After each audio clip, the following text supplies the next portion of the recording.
Hai everyone, welcome to Om Brewok Story. Semoga kalian sehat selalu dan diberikan rezeki yang berkah ya. Kali ini Om akan membahas alur cerita film action India Selatan keluaran tahun 2024 yang berjudul Captain Miller. Film ini mengisahkan tentang perjuangan seorang pejuang kemerdekaan India yang malah berubah menjadi perampok bengis karena dia itu dianggap sebagai pengkhianat. Warga desa menganggap dia itu sebagai antek Inggris, sedangkan pihak Inggris menganggap dia sebagai penjahat yang harus dibasmi. Tapi berjalannya waktu, dia pun menemukan arti dari sebuah perjuangan, yaitu cinta. Ujung-ujungnya kalah sama cewek. Nah, mau tau nggak keseruan film ini? Langsung aja gasken bemper Om Brewok Story.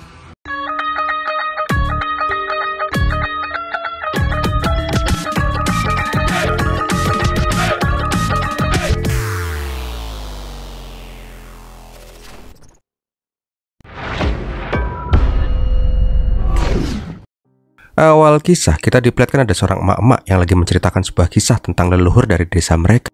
Tuh emak-emak pun menjelaskan kalau konon katanya leluhur mereka itu adalah orang yang membangun kuil suci di belakang desa mereka itu. Menurut legenda, 600 tahun yang lalu leluhurnya juga membuat sebuah patung suci yang sangat indah. Tapi sekarang suku mereka itu sangat tertindas. Bahkan untuk memasuki kawasan kuil aja mereka dilarang oleh raja yang berkuasa. Beberapa tahun kemudian diperlihatkan ada kepala bandit yang bernama Kanaya. Dia itu ditangkap oleh tentara kerajaan. Di sana dia pun diinterogasi habis-habisan untuk menunjukkan tempat persembunyian orang yang bernama Miller. Sambil udut kita pun mulai filmnya aja yuk. Chapter 1, Kisah Sang Bandit. Sebelum kita lanjut, kita lihat dulu aja deh siapakah itu si Miller. Kenapa dia diincar oleh tentara kerajaan dan tentara Inggris. Beberapa tahun yang lalu diperlihatkan kalau ada sebuah desa yang warganya itu disiksa habis-habisan. Hampir setiap hari mereka itu mendapatkan perlakuan yang sama. Intinya sih para tentara mencari orang bernama Miller. Nah, tak lama kemudian diperlihatkan mas-mas yang lagi menenteng poster bounty-nya, Esa alias Miller.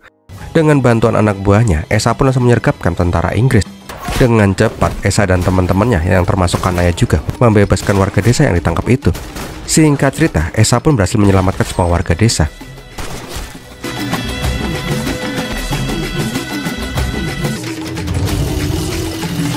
Tapi pas mau pada kabur, Esa ini malah melihat tentara Inggris tapi India. Tanpa ampun, Esa langsung memberondong peluru sehingga semua tentara itu pun tewas dengan mengenaskan. Untuk meninggalkan jejak, Esa ini menulis tulisan Kapten di bounty-nya. Sehingga mulai saat itu, nama Captain Miller menjadi sangat ditakuti dan menjadi momok untuk tentara Inggris.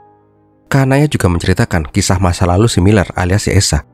Beberapa tahun yang lalu diperlihatkan kalau ada sebuah perayaan di kuil dekat desanya si Esa. Semua orang pun bersuka cita. Tapi tetap aja sih ya, warga desa berkasta bawah nggak boleh masuk ke wilayah kuil. Nah, di rumahnya si Esa, sahabat Esa yang bernama Ayafu ngasih informasi penting. Menurut Kali, pacar adiknya, rumor yang beredar putri kerajaan yang bernama Sankuntala akan datang ke desa mereka. Nah, di sana Ayafu ini pun pengen banget ngelihat secara langsung secantik apa sih putri raja itu.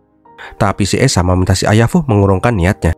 Jangankan mau ngelihat putri raja, masuk ke wilayah kuil aja mereka bisa dirajam sampai mati kok.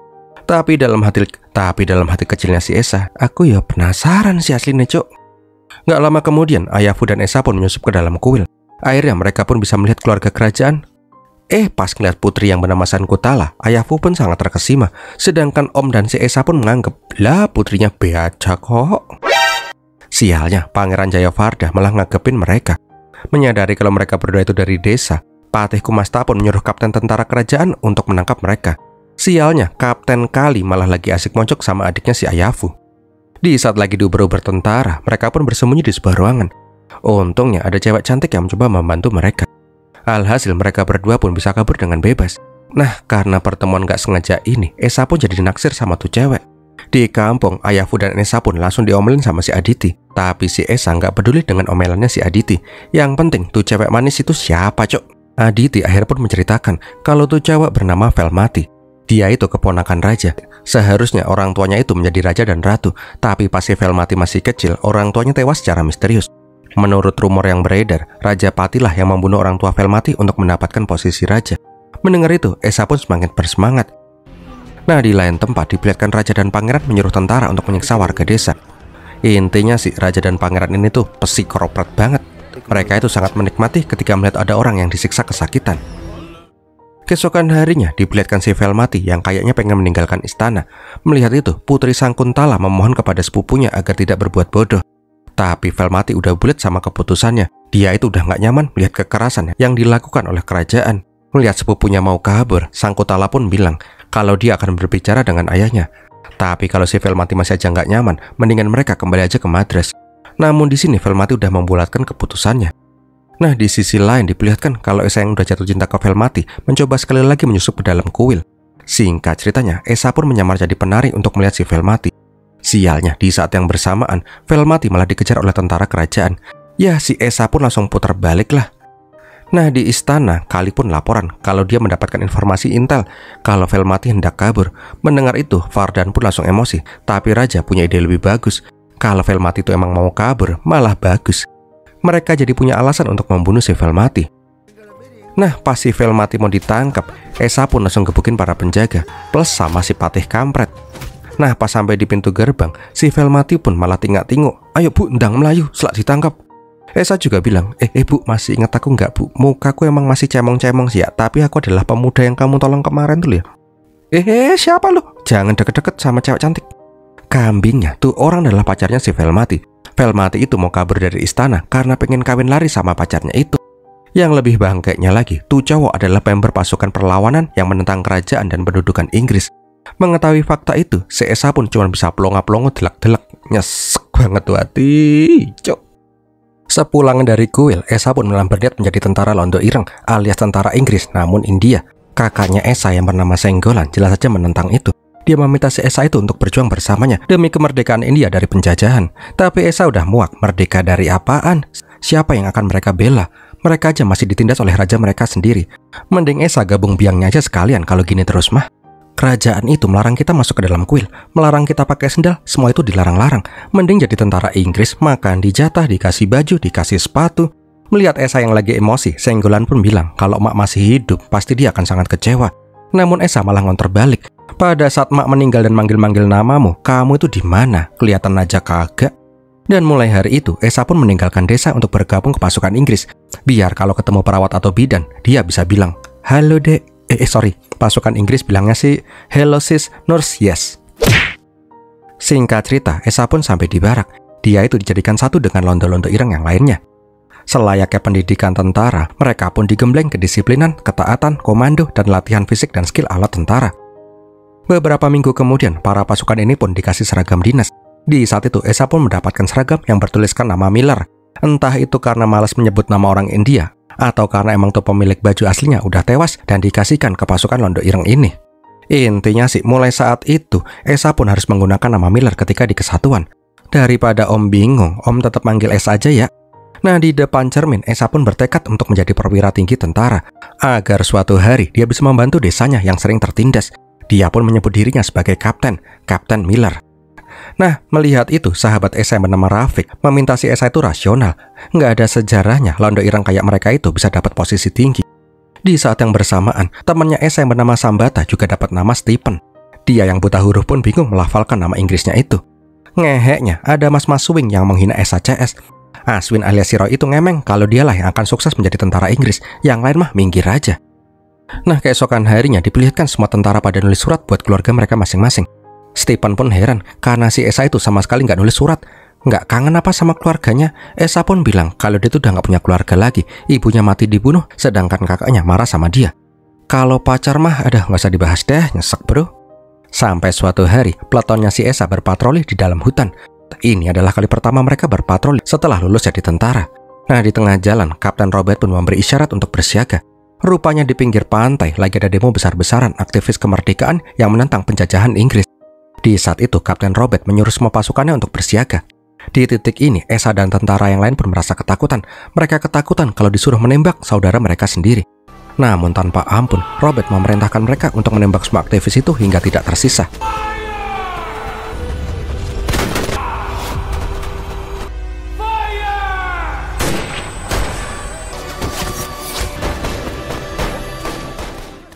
Pembantaian itu pun berlanjut hingga larut malam. Karena hal itu jugalah, kejiwaannya si Esa pun langsung down.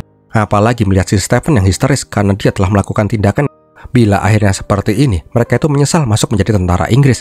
Karena sudah tidak kuat, Stephen pun menembak kepalanya sendiri. Seakan gak peduli dengan itu, Robert menyuruh semua anak buahnya untuk membakar semua mayat itu. Di titik ini, Esa pun langsung menghujamkan belatinya ke Robert. Setelah itu dia pun nendang si Robert ke dalam api. Ketika Esa ingin membunuh dirinya sendiri, Rafik pun berhasil mencegah hal itu. Karena sudah tidak ingin melihat kegilaan ini, Esa pun malah disersi dan berniat kembali ke kampungnya. Namun warga kampung menolak mentah-mentah si Esa karena dia itu dianggap sebagai pengkhianat. Di titik ini, Esa memohon agar dia bisa bertemu dengan kakaknya. Tapi ayah Fu bilang kalau Senggolan itu tewas dibunuh oleh si Esa. Kemarin itu dia ikut dalam demo aktivis, tapi dia malah dibantai oleh tentara Inggris. Mendengar itu, Esa pun semakin terpukul. Satu-satunya keluarganya tewas di tangannya sendiri. Berjalannya waktu, Esa pun hidup sendirian.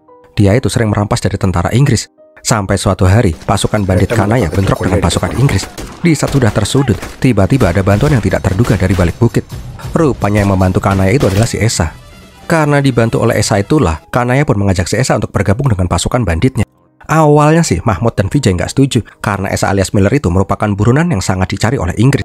Tapi Kanaya punya pemikiran lain. Kalau Esa bergabung dengan mereka, itu akan membuat mereka menjadi tambah disegani oleh Inggris. Singkat cerita, Esa pun bergabung dengan Kanaya, tapi bukan sebagai anak buah, melainkan kedudukan mereka itu setara.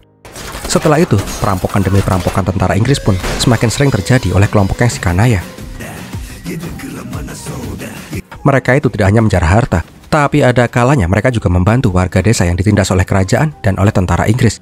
Semakin hari, bisnis mereka pun semakin berkembang. Bahkan mereka juga mempunyai afiliasi dengan pasukan pemberontak dan berdagang senjata ilegal. Semenjak saat itu, Esa alias Kapten Miller menjadi momok yang sangat ditakuti oleh kompeni Inggris.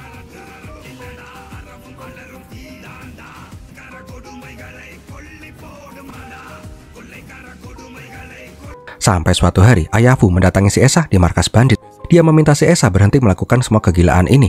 Namun Esa bilang kalau tidak ada yang ingin menerima dia, dan inilah satu-satunya jalan untuk dia bertahan hidup. Karena udah jengkel, Esa pun mengusir mantan sahabatnya itu. Dia itu udah sakit hati benar sama warga desa, dan tidak ingin berhubungan lagi dengan warga desa termasuk si ayah Fu. Nah, diceritakan juga bila musuh gengnya si Kanaya nggak cuma tentara kerajaan dan Inggris, tapi juga ada geng lain yang sering mengusik geng mereka. Pernah juga nih suatu hari diperlihatkan kalau ada orang-orang Inggris yang berburu harimau di hutan. Di saat itu, pasukan Esa pun langsung membunuh semua orang di sana. Nah, pas ngeliat ada motor bagus, Esa pun pengen ngebat tuh motor. Sialnya, dia malah ditembak. Alhasil, Esa pun malah ngegas dan ambruk sambil sempoyongan. Chapter 2, Aku Ingin Dia Mati. Di lain tempat diperlihatkan markas pasukan pemberontak. Diperlihatkan juga Velmati di sana. Gak lama kemudian, pasukan Kanaya pun datang ke sana dan meminta bantuan untuk mengobati si Esa. Rupanya Velmati yang sekarang sudah menjadi seorang dokter di pasukan pemberontak itu. Nah, ketika diobati, Esa yang sedikit sadar menyadari kalau dia tuh melihat si Velmati, cinta sejatinya yang dulu pernah ninggalin dia nikah. Alhamdulillahnya, operasinya si Esa pun berjalan dengan sukses. Tak lama kemudian, datanglah om-om botak yang bernama Dalsim. Dia bertanya kepada Esa, dia itu berada di pihak mana. Esa itu dianggap sebagai pengkhianat di mata rakyat, menjadi pembunuh di mata Inggris, dan menjadi bandit di mata pemberontak. Dalsim juga bilang kalau dia itu mantan sahabat kakaknya si Esa, si Senggolan. Dalsim juga tahu tentang Esa dan pasukannya yang telah membunuh si Senggolan. Bahkan Dalsim juga bilang kalau Esa jugalah yang telah membunuh suami Dr. Velmati. Mendengarkan fakta yang selama ini disembunyikan oleh si Esa, semua orang pun terlihat tertegun, gak menyangka. Yang paling terlihat marah itu adalah si Velmati. Kalau dia tahu Esa lah yang membunuh suaminya, dia gak akan sudi untuk mengobati si Esa. Nah, di dalam Dalsim juga memperingatkan si Kanaya, jangan sampai dia dikhianati lagi oleh si Esa seperti yang lainnya. Tapi si Kanaya yakin kalau si Esa itu tidak akan mengkhianati dirinya. Nah, di sana Kanaya juga bertanya tentang geng bertopeng hitam yang sekarang sering bentrok dengan gengnya si Kanaya. Dalsim pun bilang kalau dia akan berbicara dengan geng topeng hitam dan berjanji tuh geng topeng hitam tidak akan mengusik Kanaya dan Esa lagi. Nah, di tengah malam diperlihatkan si Velmati mendatangi si Esa. Velma pun langsung bilang, putra gubernur yang bernama Riley, aku mau kau membunuh dia. Itulah harga yang harus kau tebus sebagai ganti kematian suamiku. Mendengar itu, Esa pun hanya bisa terdiam. Di malam itu juga diperlihatkan bila si Esa berniat meninggalkan markas. Tanpa sepatah kata pun dia memandangi wajah si Velmati dan langsung pergi dari sana dengan motor barunya. Chapter 3, Ular di Bayangan Monyet. Di saat itu diperlihatkan anak gubernur jenderal Inggris yang bernama Riley lagi mendatangi kuil suci. Rupanya dia mendapatkan informasi kalau Raja Pati menyembunyikan sebuah artefak yang sangat langka di bawah kuil itu. Udah menjadi kebiasaan penjajah, mereka ingin menguasai semua kekayaan dari negara yang mereka jajah. Di sisi lain, Raja dan Sivardan pun sangat marah karena pasti ada orang mereka yang cepuh dan membocorkan rahasia ini. Bangkeknya, orang yang cepuh itu adalah si Kumasta. Orang serakah ini pun rela mengkhianati siapapun asalkan dia bisa cuan. Singkat cerita, artefak itu pun ditemukan dan hendak langsung dibawa oleh si Riley. Nah, di depan gerbang kuil, warga desa pun harap-harap cemas. Mereka itu takut benda suci mereka itu akan digondol sama company. Ngehenya, Riley yang melihat warga desa malah gak suka dan menyuruh si Raja Pati untuk menyingkirkan pemandangan gak enak itu.